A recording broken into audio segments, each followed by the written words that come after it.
Welcome to the Infowars Nightly News. I'm Leanne McAdoo, and here is what's coming up on this Thursday, October 17th edition.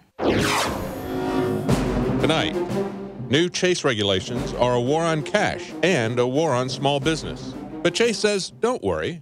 Restrictions on you are to lower their risk, like Cyprus, remember? And TSA documents reveal that they know airport procedures are contrived security theater. All that and more on tonight's Infowars Nightly News.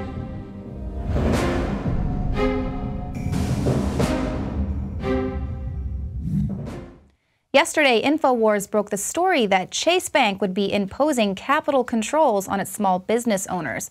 Well, Chase Bank responded to that story after it went viral yesterday by saying that concerns over the capital controls were an overreaction, while admitting that it is imposing limits on cash transactions and banning international wire transfers for business customers. Chase Bank claims the measures do not represent capital controls and instead are merely about streamlining and de-risking. The bank also says that it is removing the ability to send the international wires because there is no oversight in the form of a bank representative managing them. Because, you're most likely sending money to terrorists every time you take your money out of the bank, so you must be monitored. Now, note that Chase isn't concerned about the risk of international money being wired into their bank. They're only concerned about you sending your money internationally. Paul Watson broke this story on Infowars.com, and he points out that in saying that international wire transfers are too much of a risk, Chase Bank might as well be bankrupt because it is telling you there is no money to withdraw. This is where the mega banks have wanted to take us all along, a total cashless society that destroys all privacy and allows them to fine and fee the general population into serfdom. But if you're like me, you're thinking, I'm not a small business owner. I don't have $50,000 in cash transactions that I'm making every month. This is not a problem for me.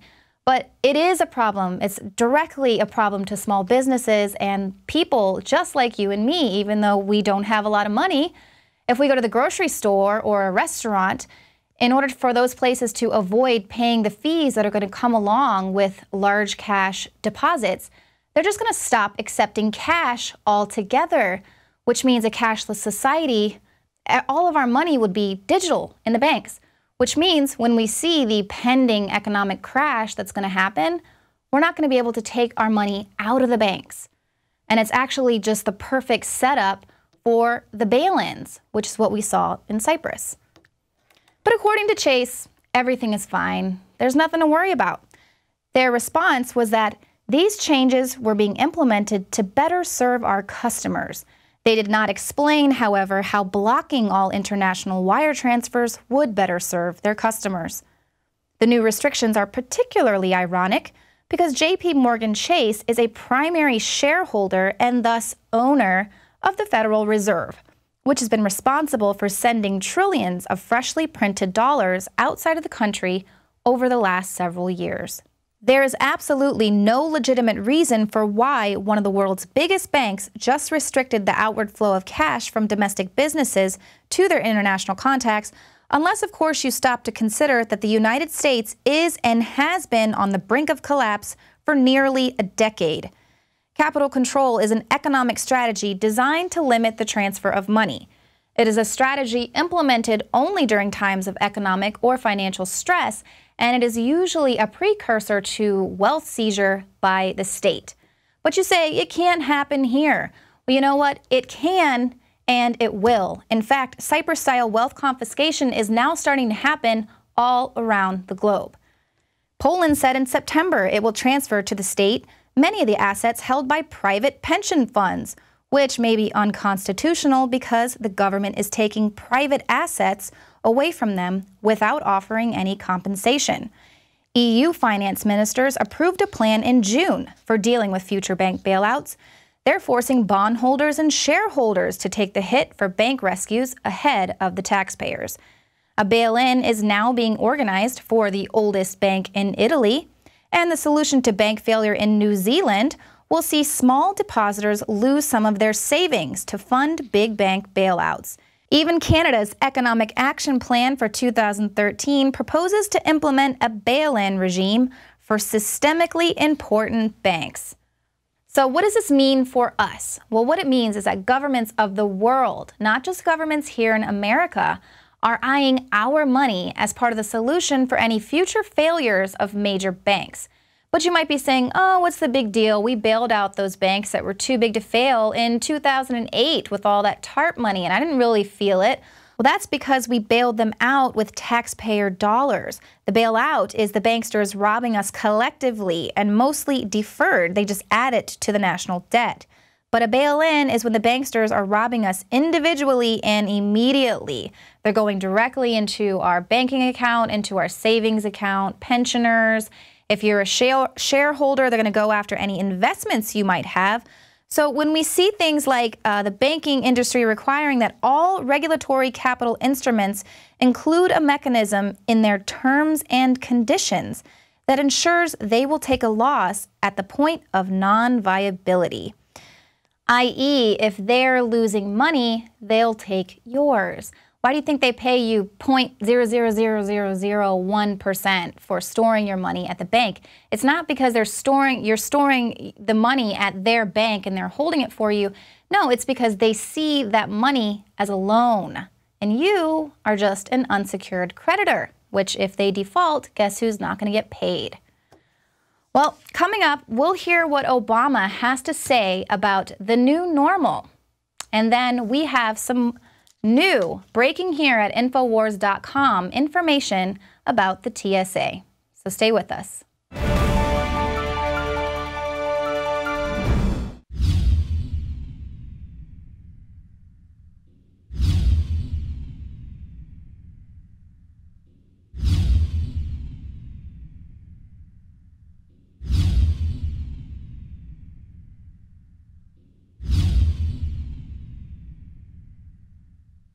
Alex Jones here to warn you about some of the most important health information you may ever hear. I'm talking about radiation, radioactive fallout, radioactive particles contaminating the Northern Hemisphere. Conservatively, since the 1940s, the Northern Hemisphere of our planet has more than doubled its background radiation. In fact, that was before Fukushima exploded. Now the levels are going up and up and up. Fish are contaminated in the Pacific, and the FDA, the EPA, and others, they're not worried about it. They've been raising the levels of what they claim is safe radioactive particles. So after more than 2 years of research into how to protect my family, looking at all the literature, talking to the experts, across the board they agreed iodine is key, but of the family of iodine, nascent, natural, non-GMO, non-factory iodine that comes from the earth is absolutely paramount for your thyroid and other functions in the body. The literature, the research, it's there. It's not my opinion. It is admitted that iodine is essential for the health of our bodies overall, and nascent iodine is the best form. Now, we're announcing the launch of InfoWarsLife.com, and we're going to bring you scores of products over the next few years that we're researching and developing. But nascent iodine is the first product we're coming out with because it's so important, and it's also listed as a fluoride detoxer. It does so many other things. Your body needs it, and when you don't have enough iodine, forget the radiation, your thyroid absorbs the sodium fluoride and other things. Nascent iodine and InfoWars Life Survival Shield in double strength at half the cost of the leading competitors. Please visit InfoWarsLife.com today. Well, despite Washington's resolution of the debt ceiling deadlock, the fundamentals for a potential to default remain unchanged. That's why a Chinese agency has downgraded the U.S. credit rating. They say the fundamental situation that the debt growth rate significantly outpaces that of fiscal income and gross domestic product remains unchanged. And they added that Washington's solvency was vulnerable as old debts were still repaid through raising new debts. Hence, the government is still approaching the verge of default crisis, a situation that cannot be substantially alleviated in the foreseeable future. So in other words, our biggest creditor has downgraded our rating and will now make it even more expensive for the U.S. to borrow money. But hey, what's the answer to all of this? I know, raise the debt ceiling indefinitely. Here's Gigi Arnetta to explain. Thank you, Leanne. So the bill last night basically put the United States of America into perpetual debt. Let me explain. What happens now is instead of waiting and deciding on a debt ceiling, our government will automatically default to a higher debt ceiling, which means we're authorizing ourselves to spend more money unless something happens in the House. So basically the guys up on Capitol Hill have a lot of work to do to keep the debt ceiling from automatically going up, which is crazy because who does business that way? And something else to look at. What are the Chinese and the other people that we owe money to thinking? It's like having a credit card and just saying, you know what, I'm going to go ahead and keep charging, and the person who's loaning us the money has no power over that. Well, in theory, the way we're doing it anyway. So I'm sure that the Chinese right now are frowning at the fact that we just think we can keep spending. Again, this bill is available online. Back to you, Leanne. Oh, but that's okay. Just ignore that. It doesn't make any sense. But overspending is the new normal now in the Obama administration. And if you have a problem with that, King Obama says, ignore the naysayers. All of us need to stop focusing on the lobbyists and the bloggers and the talking heads on radio and the professional activists who profit from conflict and focus on what the majority of Americans sent us here to do. What are you still doing here? Did you not hear your dear leader? He said to ignore us here at the truth-telling media and just allow him and his ilk to continue doing the job that they're there to do. Destroy America. That's right. He wants you to ignore the fact that under Obama, our deficit is off the charts. And he wants to continue to just increase spending in his diabolical pursuit of destroying this country. He wants you to just listen to him and his mainstream media bootlickers and look away, just look away as they rob us and future generations of our livelihood and our sovereignty. He wants you to look away from the outlets that give you the cold, hard facts about what's really going on and just focus your attention on the media that wants to continue not reporting on reality. Don't believe me? Well, when was the last time you heard the mainstream media reporting on the debacle that is Obamacare? As the blob grows, aka the U.S. government, Obamacare will not go away. Except to India, of course, because the company who's handling the healthcare.gov site outsources to India. Way to go, Obama, shipping our jobs overseas. And here's the kicker. Now, hold on to your seats, because it sounds like Solyndra. CGI is a Canada-based company that was actually fired because it couldn't deliver in Canada. CGI's federal parent company, Montreal-based CGI Group, was officially terminated in September 2012 by an Ontario government health agency after the firm missed 3 years of deadlines and failed to deliver the province's flagship online medical registry. John McAfee, who founded the cybersecurity company of the same name but's no longer associated with it, said, "I'll ask you your social security, your date of birth, and an hour later, I can empty your bank account." The Obamacare websites, he said, have no safeguards. And the hardest thing to wrap your head around is the fact that there's so many people without health insurance, and they don't have it because they can't afford it. And looking at the Affordable Health Care Act, well, it's not that affordable. So if you spend roughly $300 a month for your premium, you also have to add in your $5,000 deductible if you're looking at the bronze plan, and you're looking at about $10,000 out of pocket when you do the math. So what is a person supposed to do if they've lost their job? I mean, it comes from your taxes from the year before. Think about it. Does it really solve the problem of people not having health care? So before I go, marinate in this for a moment. The government's telling you you have to buy health care. You don't know how much it's going to cost exactly. You're not really sure what kind of coverage you're going to get exactly. You don't know how much you're going to pay in prescriptions exactly. And it's probably going to come out of your bank account, which means they have access to your finances. Or maybe the IRS will show up at your door with a gun. I'm Gigi Arnetta for the Infowars Nightly News. So Obama wants you to ignore the bloggers and Infowars and Obama scare. But what he also wants you to ignore is the government's own assessment of the TSA. Infowars' Adon Salazar examined the lawsuit against the TSA of blogger and activist John Corbett. The TSA redacted what he learned in his discovery, but our writer Adon did a little digging and compared it with the unredacted Pacer.gov version, where the TSA admits what we've known all along. They are destroying our rights to protect us from a threat that doesn't exist. In other words, the court documents go a long way in proving the TSA is pure, contrived security theater, custom-made solely to indoctrinate Americans through prisoner training into blindly accepting obedience to authority as a normal way of life. So check out that article on Infowars.com. It gets more in-depth to the blatant abuse by the TSA against our civil liberties. In the meantime, we are searching out Corbett to get him here in the studio for a more in-depth interview. Now, lawsuits like the one that Corbett launched against the TSA are one great way of activism, but another way is whistleblowing. So stick around, because after the break, David Knight is going to be speaking with Stephen Cohn. He runs a whistleblower's legal defense fund, and it's set up to protect those who risk coming forward to serve you and me.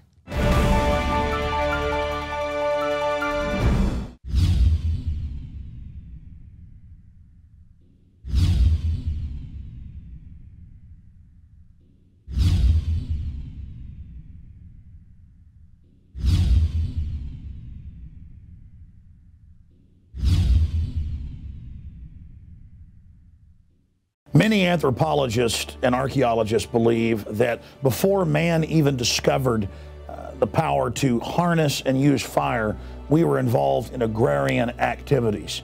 That is, taking the seeds of plants and then replanting them to produce more. The very foundation of our modern civilization and human culture is centered around the planting and cultivation of edible plants. Here are some of the amazing deals at Infowars Seed Center at InfowarsShop.com. The Survival Seed Vault by My Patriot Supply features only the finest survival heirloom seeds for a robust and hardy garden, even in the toughest times. We also have starter varieties of the deluxe seed packages for fruit, salads, salsa, peppers, medical herbs, and more. Go to the Infowars Seed Center at InfowarsShop.com. And remember, the revolution against tyranny is growing. Introducing Pro One. All of your filtration in one system, portable, on the go. No more do you have 2 or 3 filters to just reduce sodium fluoride. You have a system that cuts out the sodium fluoride and up to 95% of hydrofluorosilicic acid. Advanced manufacturing technology combines silver-impregnated white ceramic with new Aquamedics advanced media for removal of fluoride and other heavy metals, all in one filter element. It is the only one that does it, and out of the gate, we have it discounted at 10% off with promo code WATER. This is the only system that in one unit helps reduce or remove pesticides, herbicides, chloramines, ammonia, and chlorine, hydrofluorosilicic acid, the most common form of fluoride not covered by other fluoride filter brands, and sodium hexafluorosilicate. Get your Pro Pure with the new Pro One filter today at InfoWarsStore.com or by calling 888-253-3139. Whistleblowers are first line of defense against criminal behavior in our government, especially. We believe that they're heroes, and we're going to be talking to someone tonight who has spent decades helping whistleblowers with legal advice and with several books that he's authored. Stephen Cohn, and he's with the Whistleblower Legal Defense and Education Fund. Welcome, Mr. Cohn. Hello, how are you? Doing fine. Tell us a little bit about your organization and the services that you provide. You've got a legal defense fund as well as whistleblowers.org. Yeah, the National Whistleblower Center, I helped found it in 1988. We are exclusively whistleblower support. We're nonpartisan. You can blow the whistle on a Democrat, Republican, big business, whomever. We are there for the whistleblower. Our niche, we're well known for the quality of our legal representation. We have a defense fund. We're led by lawyers. I'm an attorney also. And for the last 30 years, we've been perfecting the art of effective advocacy for whistleblowers. You've written several books going all the way back to the mid-1980s on whistleblowers, and I guess one of the things that people need to understand, we talked recently to a whistleblower from HSBC, so it's, as you point out, it's not just government, but it is corporations and illegal activity that people might see in corporations. But primarily here, we're kind of focused on government. And so I guess one of the things that concerns us is that when people come forward with criminal activity and behavior that they see, it's kind of a sign of just how perverse and complete the corruption is that the government typically comes after them rather than correcting the problem, as we've seen with Edward Snowden. But what would you suggest to a whistleblower if they're working for the government, for example? And we can also talk about what you would suggest if there were somebody that was a contractor like Ed Snowden. Well, the advice is the same. As you mentioned, I wrote the first book on whistleblower protection back in 1985. There was nothing out there.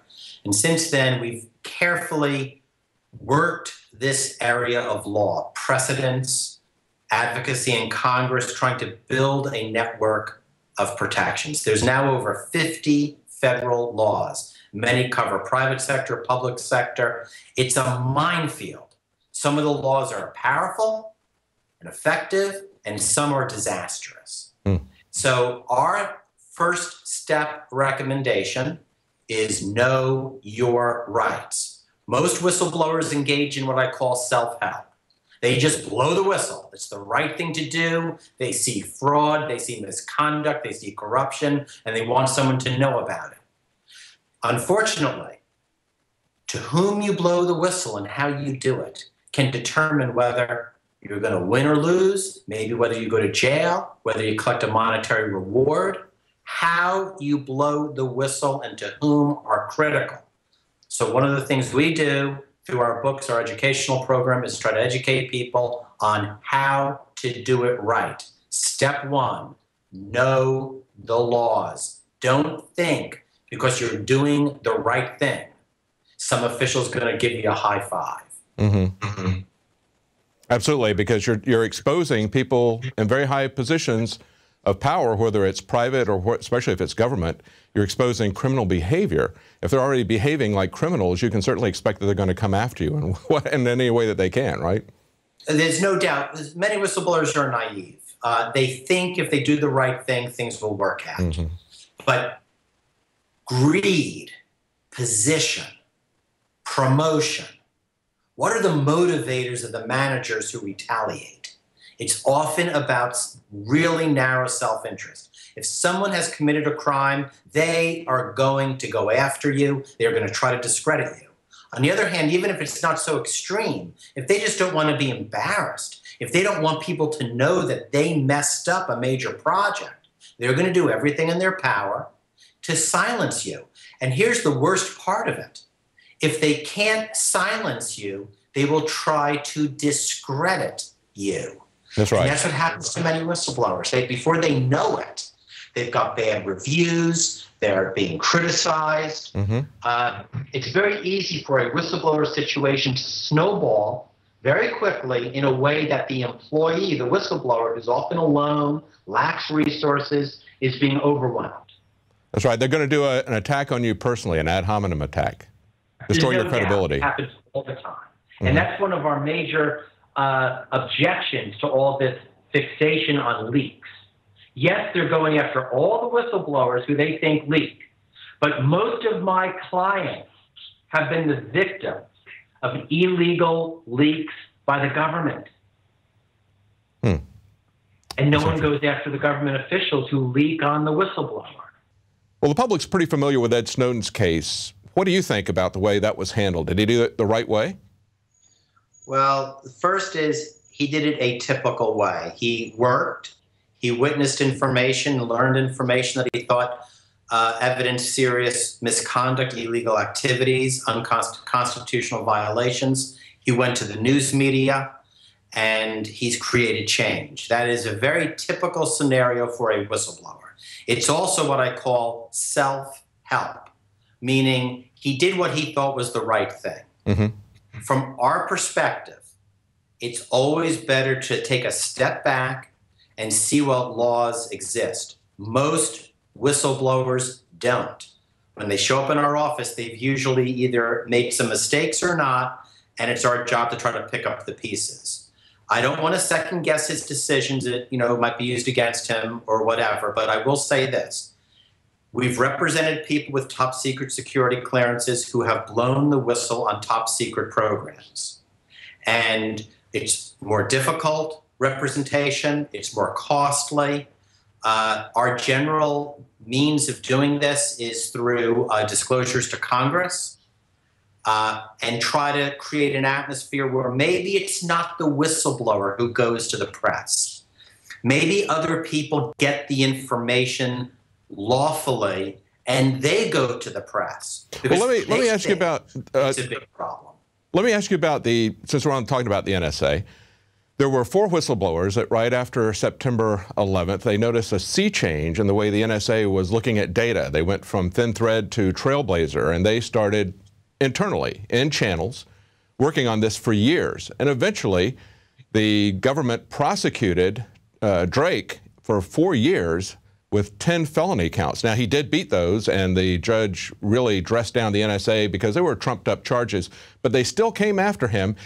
And they didn't really get the information out there nearly to the extent that Snowden did, obviously, or most people only know about them because of Snowden. They've gone back and looked at the history of this. So they went internal, and it looked like they kind of did it by the book, but they were still attacked by the NSA. What are your comments on that? They're going after whistleblowers now criminally in a way they have not done in the past. Mm-hmm. And it's tragic, it's wrong. But I just want to say that we'll go back to the first World Trade Center bombing. I represented the FBI agent who was in charge of securing the crime scene. And he was threatened with criminal activity. He was threatened with criminal charges for talking to my office. He was threatened with criminal charges for going to Congress. And we were eventually able to get the government to give him permission to go on the Larry King live show and ABC News and blow the whistle on the FBI and give full testimony. It took us about 2 years. And the case shook up the crime lab. It was Frederick Whitehurst. It had great impact. He was under a criminal investigation for years for leaking, but we were able to get around that. So I'm saying is there are channels, there are means, they're very difficult to use. Most whistleblowers don't. What's outrageous here is that everyone has forgotten that in 1968, the U.S. Supreme Court held that government workers can go to the news media and blow the whistle about government misconduct. Yes. All of these investigations are acting as if that Supreme Court decision didn't exist. Yeah, and that's true. They're kind of acting as all this constitutional anyway. That's right. We're out of time. I'm sorry.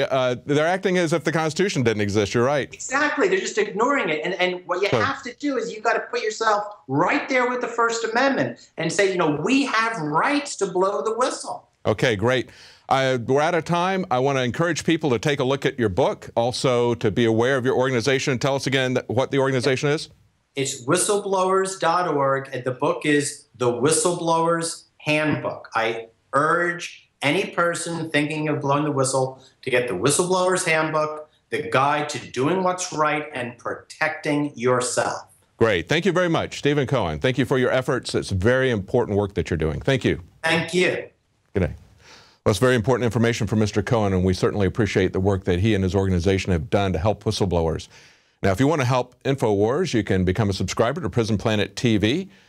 Up to 10 people can watch that simultaneously as you watch it. It's a great way for you to blow the whistle on what's going on in the news in a way that you're not going to hear elsewhere. Now stick around. Right after the break, we have some more special reports. Stay tuned after the news for more special reports. Now you can watch The Alex Jones Show live as it happens at Infowars.com/show. You'll find links to all of our content there and a free 15-day trial for Prison Planet TV. More than 60 movies and documentaries all in one place at Infowars.com/show.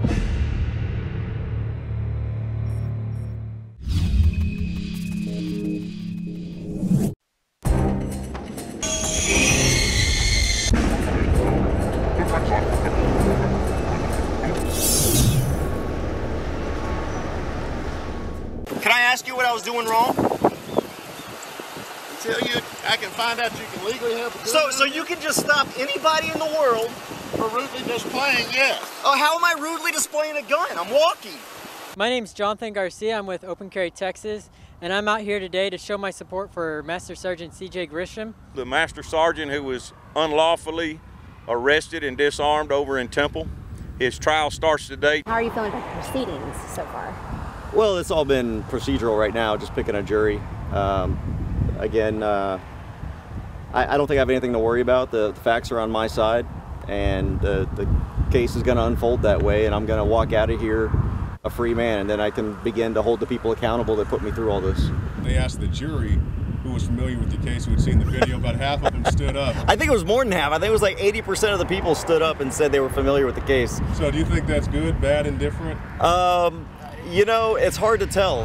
There are a lot of people who are familiar with the case that completely believe that I'm in the wrong. I call them statists. And then there are those that saw that I wasn't doing anything wrong at all. I call them constitutionalists. Saturday, open carry march on in San Antonio, line in the sand. We're gonna be from 10 to 1 o'clock. We've got over 1,000 people coming. And it's gonna be a great big event. All kinds of groups and organizations coming together to spread the word about open carry. So be there, San Antonio at the Alamo, 10 o'clock this Saturday, October 19th.